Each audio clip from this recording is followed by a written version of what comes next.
Saya Pendar dari STB AJ Ayu.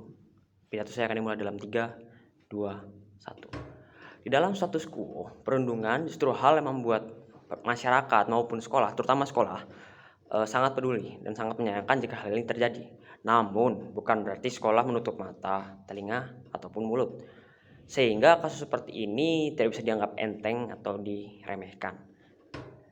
Kemudian topik perundungan sebenarnya termasuk banyak yang diangkat maupun diambil ke dalam sosial media, apalagi kita di era globalisasi ini. Jika kita menelusuri internet, sudah banyak sekali kasus perundungan yang terjadi. Kemudian biasanya orang akan mengatakan perundungan hanya akan dilihat ketika kasus sudah parah. Itu juga tidak benar, karena perundungan memang hanya akan terlihat ketika kasusnya sudah parah. Karena ketika belum terjadi, makanya nanti akan ada pentingnya pencegahan. Ketika terjadi misalkan satu kelompok atau satu individu menyerang individu lainnya, kemudian individu ini menerima fakta tersebut, kemudian ini merundung balik, jadi ada timbal balik seperti itu. Apakah itu juga disebut dengan perundungan yang berat? Tidak juga kan. Nah, tidak, di sisi lain sekolah juga tidak perlu mengeluarkan sumber daya yang besar, yang banyak. Cukup dengan mengadakan seminar, mengadakan workshop, itu sudah cukup untuk melakukan preventif, pencegahan terhadap kasus perundungan di dalam sekolah maupun di luar sekolah. Kemudian dengan mengundang seperti psikiater, seperti psikolog mengenai bahaya perundungan, serta adanya guru bimbingan konseling dan pendidikan rohani yang cukup, serta juga dengan pelajaran pendidikan juga penting. Namun sekolah juga tidak perlu menggunakan kekerasan di dalam sekolah, seperti detensi, memukul. Cukup dengan memukul dengan bekerja atau segalanya. Kemudian argumen jika terjadi perundungan di luar sekolah yang disebabkan oleh siswa yang terlalu takut dengan aturan-aturan sekolah bisa saja bekerja sama dengan pihak-pihak berwajib seperti kepolisian, mungkin kepolisian sektor, ataupun pemerintah seperti bupati, atau juga dengan lembaga masyarakat seperti RT, seperti RW, ataupun orang tua.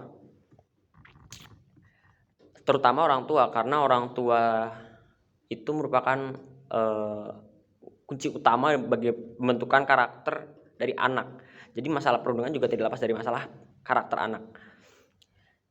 Bisa saja sekolah meminta orang tua untuk lebih memonitor anak-anaknya supaya bisa dipantau, dilihat kebiasaannya, karakteristiknya, apakah perlu ada perubahan yang signifikan yang menjadi anak tersebut menjadi nakal dan sebagainya.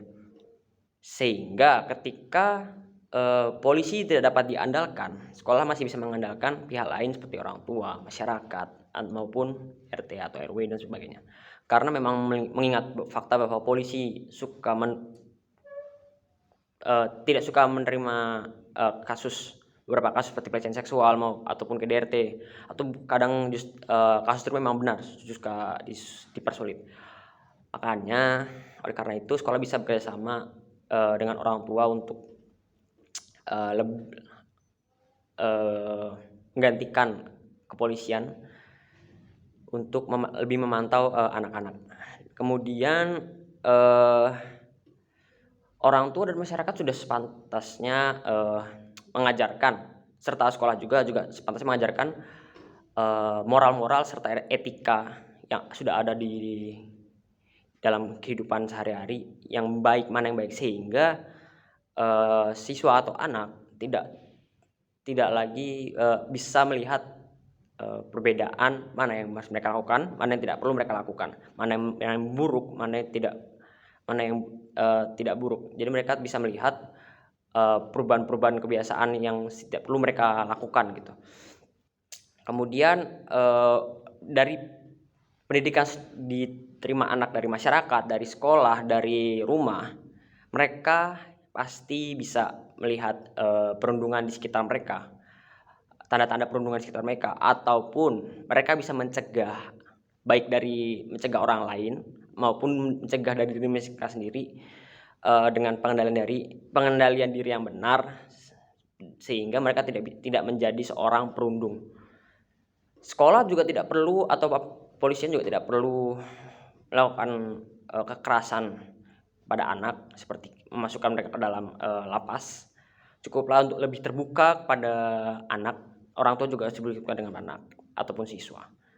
Sehingga hal seperti ini bisa dicegah maupun diatasi. Jika dalam upaya pencegahan, sekolah bisa melakukan tadi seperti yang sudah dikatakan, seperti mengadakan seminar, mengadakan workshop atau bengkel mengenai bahaya perundungan serta mengundang psikolog atau psikiater. Kemudian jika hal ini sudah terjadi jika terjadi di luar sekolah, sekolah berhak untuk menghukum siswanya, namun tidak boleh menggunakan kekerasan yang signifikan, sehingga sekolah hanya berpartisipasi kecil di dalam situ dan mayoritas hanya akan masyarakat yang lebih berpartisipasi dalam menghukum siswa yang merundung di luar sekolah. Kemudian jika hal itu sudah terjadi, maka sekolah bisa membantu dengan melakukan rehabilitasi terhadap pelaku maupun korban, sehingga tidak timbul kekerasan yang lebih dalam maupun trauma mendalam dari pihak perundung maupun korban.